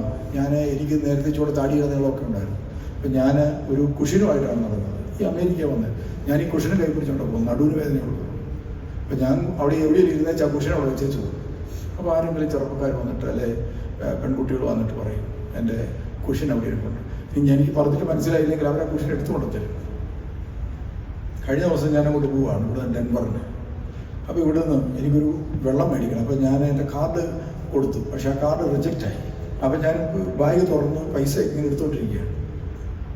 അപ്പോൾ ആ കടക്കാരൻ പറഞ്ഞു, എത്യോപ്യക്കാരനാണ്, അയാൾ പറഞ്ഞു, അച്ഛൻ്റെ പൈസ പേ ചെയ്ത് കഴിഞ്ഞെന്ന് പറഞ്ഞു. അപ്പം ഞാൻ ഓർത്ത് എത്യോപ്യക്കാരൻ ഫ്രീ ആയിട്ട് തന്നാന്ന് പറഞ്ഞു. സത്യത്തിലായിരുന്നില്ല. എൻ്റെ പുറകിൽ നിന്നിരുന്ന ഒരു ലേഡി, ഞാൻ ഈ പൈസ എടുക്കാൻ ബുദ്ധിമുട്ടുന്നത് കണ്ട് എൻ്റെയും കൂടെ പേ ചെയ്തു. അപ്പോൾ എനിക്ക് മനസ്സിലായി, ഞാൻ വൃദ്ധനാന്ന് ഓർത്തിട്ടാണ്. എൻ്റെ സർട്ടിഫിക്കറ്റ് കണ്ടിരുന്നെങ്കിൽ ചിലപ്പോൾ തിരിച്ചു മേടിച്ചതിൻ്റെ പൈസ. അപ്പോൾ അതുകൊണ്ടാണ് ഞാൻ ഈ താടിയൊക്കെ വളർത്തി ഒരു വൃദ്ധനെ പോലെ അങ്ങ് നടന്നേക്കാൻ കുഴപ്പമില്ലല്ലോ. അപ്പോൾ ഞാൻ അവസാനിപ്പിക്കുകയാണ്. ഇതാ നമ്മുടെ ഓരോരുത്തരുടെയും ജീവിതത്തിൽ പരിശുദ്ധ അമ്മയെ നമ്മുടെ അമ്മയായി സ്വീകരിക്കണം. അതോടൊപ്പം ഭൂമിയിൽ എവിടെ വാർദ്ധക്യത്തിലുള്ളവൻ വേദനിക്കുന്നത് കണ്ടാലും അവരെ ചേർത്ത് പിടിക്കാൻ പറ്റുന്ന, അവർക്കൊരു സഹായം ചെയ്തു കൊടുക്കാൻ പറ്റുന്ന, നമ്മളൊന്നിറങ്ങി അവരെ കൈപിടിച്ച് കയറ്റാൻ പറ്റുന്ന ഒരു മനസ്സ് നമ്മൾ സൂക്ഷിക്കണമെന്ന് ഓർമ്മിപ്പിച്ചുകൊണ്ട് ഈ വാങ്ങിപ്പിൻ്റെ പെരുന്നാളിൽ പരിശുദ്ധ അമ്മയുടെ ആ മാതൃത്വത്തിൻ്റെ നന്മ എല്ലാവർക്കും ലഭിക്കട്ടെ എന്ന് പ്രത്യേകം പ്രാർത്ഥിക്കുന്നു. അതോടൊപ്പം തന്നെ നമ്മുടെ കുഞ്ഞുങ്ങൾ മാതൃത്വത്തിലേക്കാണ് നമ്മുടെ പെൺകുട്ടികൾ വളർന്നു വരുന്നത്. ഒരമ്മയാകാൻ നിങ്ങളെല്ലാം പഠിപ്പിക്കുന്നുണ്ട്, ഡോക്ടറാകാൻ പഠിപ്പിക്കുന്നുണ്ട്, എഞ്ചിനീയറാകാൻ പഠിപ്പിക്കുന്നുണ്ട്. ഒരമ്മയാകാൻ നിങ്ങളുടെ കുഞ്ഞിനെ നിങ്ങൾ പഠിപ്പിക്കുന്നുണ്ടോ? ഒരമ്മയ്ക്ക് വേണ്ട ക്വാളിറ്റി എന്താണെന്ന് നിങ്ങളുടെ കുഞ്ഞുങ്ങളെ നിങ്ങൾ പഠിപ്പിക്കുന്നുണ്ട്? ഒരമ്മ എങ്ങനെയാണ് ചെയ്യേണ്ടതെന്ന് നിങ്ങളുടെ കുഞ്ഞുങ്ങളെ നിങ്ങൾ പറഞ്ഞു പഠിപ്പിക്കുന്നുണ്ടോ? അതാണ് ഏറ്റവും വലുത്. ലോക സുന്ദരി പട്ടം കിട്ടിയ ഒരു പെൺകുട്ടി, അവൾ എങ്ങനെയാണ് അന്ന് സുന്ദരി പട്ടം മേടിച്ചെന്നറിയാം? അവളോട് ചോദിച്ച അവസാന ചോദ്യം വലിയ കൈയൊടിയോടെയാണ് ലോകം സ്വീകരിച്ചത്. ഏറ്റവും പ്രതിഫലം ഡിസർവ് ചെയ്യുന്ന ഒരു ജോലി ഏതാണ്, പ്രൊഫഷൻ ഏതാണ്? അവൾ പറഞ്ഞു, പണം കൊണ്ട് അളക്കാവുമെന്ന് എനിക്കറിഞ്ഞുകൂടാ, പക്ഷേ മാതൃത്വമാണ്. അമ്മയാണ് ലോകത്തിലെ ഏറ്റവും പ്രതിഫലം അർഹിക്കുന്ന ജോലി ചെയ്യുന്ന അമ്മയാണ്. കാരണം ജീവന്റെ കാവൽക്കാരിയായി ജീവിതത്തിൽ നിന്നുകൊടുക്കാൻ ഭാഗ്യം കിട്ടും. ആ ദൈവിക കൃപാവരം നമുക്കൊക്കെ നമ്മുടെ ഭവനങ്ങളിൽ ദൈവം നൽകിയിട്ടുണ്ട്. അതുകൊണ്ട് സ്ത്രീകൾ ആദരിക്കപ്പെടണം, അമ്മമാർ ആദരിക്കപ്പെടണം. കുഞ്ഞുങ്ങൾ വളർത്തപ്പെടുമ്പോൾ അവരെ വേറേതിന് പരിശീലിപ്പിക്കുന്നതിനേക്കാളും നന്നായി നിങ്ങൾ പരിശീലിപ്പിക്കേണ്ടത് ഇതൊരു മഹത്വമാണ്. നിനക്കൊരമ്മയാകാൻ നിന്റെ ശരീരത്തെ ദൈവം ഇങ്ങനെ നൽകിയിരിക്കുന്നത് നിന്റെ ഭാഗ്യമാണെന്നും നീ ഭൂമിയിൽ ജീവനെ കൊടുക്കുന്ന, ജീവന്റെ പങ്കാളിയായി മാറാൻ പോവുകയാണെന്നും, ജീവനെ ലോകത്തിന് കൊടുക്കുന്ന ആളാണെന്നും, അതിനുള്ള സജ്ജമാക്കിയിരിക്കുന്നതാണ് നിന്റെ ശരീരമെന്നും പറഞ്ഞു പഠിപ്പിക്കാൻ മാതാപിതാക്കന്മാർക്ക് സാധിക്കുന്നിടത്താണ് പ്രിയമുള്ളവരെ ഏറ്റവും വലിയ ഭാഗ്യം. ഞാൻ എപ്പോഴും അഭിമാനിക്കും. ഞാൻ ഈ കോളേജിൽ പഠിക്കുന്ന കാലത്ത് നമുക്ക് ഒത്തിരി പേരിങ്ങനെ നടന്നു പോകാറുണ്ടല്ലോ, എല്ലാവരും നമ്മൾ പരിചയപ്പെടാറുണ്ട്. പക്ഷെ ഒരു പെൺകുട്ടി മാത്രം, അവൾ യേശുവിനെ പോലെ മുടിയിട്ടിരിക്കുന്നത് കൊണ്ടാണ് എല്ലാവരും യേശു എന്നാണ് വിളിക്കുന്നത്. പക്ഷെ അവൾ ആരോടും മിണ്ടാറില്ല, വർത്താനം പറയാറില്ല കാര്യമായിട്ട്. ഇങ്ങനെ പോകും, ബാഗൊക്കെ തൂക്കിപ്പോകും, ഒറ്റയ്ക്കാണ് നടക്കും പോക്കും എല്ലാം. അതുകൊണ്ട് എല്ലാവരും ശ്രദ്ധിക്കാറുണ്ട്, പേര് സഹിതം എല്ലാവരും ശ്രദ്ധിക്കാറുണ്ട്. അവൾ മാത്രം ആരെ അങ്ങനെ പഠിക്കാൻ പോകും, നേരെ വീട്ടിൽ. അതുകൊണ്ട് ഞാനും അവളെ ശ്രദ്ധിച്ചിരുന്നു. ഞാൻ കുറേ വർഷങ്ങൾക്ക് ശേഷം അച്ഛനായി ഹൈദരാബാദിൽ ചെല്ലുമ്പോൾ ഈ പെൺകുട്ടി അവിടെയുണ്ട്. ഞാനൊരു വീട്ടിൽ ചെന്നപ്പോൾ അവിടെ പ്രാർത്ഥനായോഗത്തിന് ഈ പെണ്ണ് വന്നു. ഞാൻ ചോദിച്ചു, എന്നെ അറിയുമോ? ഇല്ല, എനിക്കറിയില്ല. ഞാൻ പറഞ്ഞു, നീ പഠിച്ച കോളേജിൽ തൊട്ടപ്പുറത്തെ ക്ലാസ്സിൽ ഞാൻ പഠിച്ചിരുന്നു, അപ്പോൾ ഞാൻ കണ്ടിട്ടില്ലെന്ന്. അപ്പോൾ ഞാൻ ചോദിച്ചു, അതിന് ജോലിയുണ്ടോ അവിടെ ഹൈദരാബാദ്? ഇല്ല. അപ്പോൾ ഭർത്താവ് പറഞ്ഞു, അവളുടെ ഒരു തീരുമാനമായിരുന്നു, ഞാൻ എൻ്റെ PG ഒക്കെ കഴിഞ്ഞ് നല്ല ഹൈ എഡ്യൂക്കേറ്റഡ് ആയിട്ടുള്ള പെൺകുട്ടിയാണ്, വിവാഹം കഴിഞ്ഞപ്പോൾ അവളൊരു തീരുമാനമെടുത്തു, ഞാൻ എൻ്റെ കുഞ്ഞുങ്ങളെ വളർത്തി വലുതാകണം, അതിനുവേണ്ടി എൻ്റെ ജീവിതം സാക്രിഫൈസ് ചെയ്യാം. നിങ്ങളങ്ങനെ ചെയ്യണമെന്നല്ല ഞാൻ പറഞ്ഞത് കേട്ടോ. പക്ഷേ പിള്ളേരുടെ മേൽ ഒരു കണ്ണെപ്പോഴും വേണം. അവരുടെ വാക്കുകൾ പുറത്തു വരുമ്പോൾ അതിൻ്റെ ഉറവിടം എവിടെയെന്ന് ശ്രദ്ധിക്കാൻ പറ്റണം. അവരുടെ വാക്ക്, പ്രവൃത്തി, സംസാരം, എല്ലാം, അവരുടെ ശരീരഭാഷ, അതിൽ നിന്നെല്ലാം അമ്മമാരും അപ്പന്മാരും തിരിച്ചറിയണം. എൻ്റെ കുഞ്ഞിൻ്റെ ചോദ്യത്തിൻ്റെ ഉറവിടം പരിശുദ്ധാത്മാവിൽ നിന്നോ ലോകത്തിൽ നിന്നോ എന്ന് തിരിച്ചറിയാൻ ഇടയായിത്തീരട്ടെ എന്ന് പ്രാർത്ഥിച്ചുകൊണ്ട് ഞാൻ അവസാനിപ്പിക്കുന്നു. ദൈവം നിങ്ങളെല്ലാവരും സമൃദ്ധമായിട്ട് അനുഗ്രഹിക്കട്ടെ.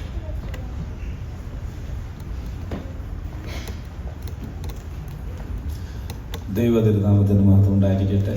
പരിശുദ്ധ മാതാവിൻ്റെ വാങ്ങി പെരുന്നാളുമായിട്ട് ബന്ധപ്പെട്ട പരിശുദ്ധ അമ്മയുടെ ജീവിതത്തെക്കുറിച്ച് കൂടുതലായി ആഴത്തിൽ വേറൊരു തലത്തിൽ നമുക്ക് മനസ്സിലാക്കുവാനും, അതുപോലെ മാതൃത്വത്തിൻ്റെ മഹത്വത്തെക്കുറിച്ചും ഒരമ്മയുടെ നിസ്തുലമായ സേവനത്തെക്കുറിച്ചും ഒക്കെ ഈ പരിശുദ്ധ അമ്മയുടെ ഈ പെരുന്നാളിൽ നമുക്ക് ചേർന്ന് ചിന്തിക്കുവാൻ സാധിച്ചു. മുന്നമേ സൂചിപ്പിച്ചിരുന്നത് പോലെ തന്നെ അനുഗ്രഹിക്കപ്പെട്ടവൾ എന്ന് സംബോധന ചെയ്തുകൊണ്ട് നമ്മൾ പ്രാർത്ഥിക്കുമ്പോൾ സത്യത്തിൽ പരിശുദ്ധ അമ്മയുടെ ആ ജീവിതത്തിലേക്ക് നമ്മളൊന്ന് കടന്നു ചെല്ലുമ്പോൾ നമുക്കത് അത്ര വലിയ ലൗകികമായ രീതിയിൽ ചിന്തിക്കുമ്പോൾ അത്ര വലിയ അനുഗ്രഹമൊക്കെ ഉണ്ടായിരുന്നു. നമ്മുടെ ഒരു പ്രാർത്ഥനകൾ നമ്മൾ ചൊല്ലാറുണ്ട്, പരിശുദ്ധ അമ്മയ്ക്ക് ലഭിച്ച പോലുള്ള നല്ല ക്രിസ്തീയ അന്ത്യത്തിന് ഞങ്ങളെ അർഹരാക്കണം. അപ്പോൾ അത് നമ്മളൊന്ന് ഓർത്ത് നോക്കിയേ, ഒരു ലൗകികമായ രീതിയിൽ ചിന്തിക്കുമ്പോൾ എന്തുമാത്രം ആ അമ്മ തൻ്റെ ജീവിതത്തിലൂടെ കടന്നുപോയി. ദൈവവചനത്തിന് ചെവിയോർത്ത് അത് ഹൃദയത്തിൽ സ്വീകരിച്ച് സാംശീകരിച്ച് ദൈവത്തിന് വേണ്ടി തൻ്റെ ജീവിതം ഒഴിഞ്ഞു വെച്ച അമ്മയുടെ ജീവിതം ഒരു അത്രമാത്രം എളുപ്പമുള്ളതായിരുന്നു. കാരണം തൻ്റെ മകനെ കുറിച്ചുള്ള ആകുലതകൾ, മകൻ കടന്നുപോയ വഴികൾ, ലോകത്തിലെ സർവർക്കും വേണ്ടി തൻ്റെ ജീവനെ തന്നെ നൽകി ക്രൂശിന്മേൽ യാഗമായി തീർന്ന ക്രിസ്തുവിൻ്റെ എല്ലാ ആ കാലടികളുടെ ഒപ്പം, അതിനോടൊപ്പം ക്രിസ്തുവിനോട് ചേർന്ന് ഇതെല്ലാം ഒരമ്മ അതെങ്ങനെ നോക്കിക്കണ്ടു.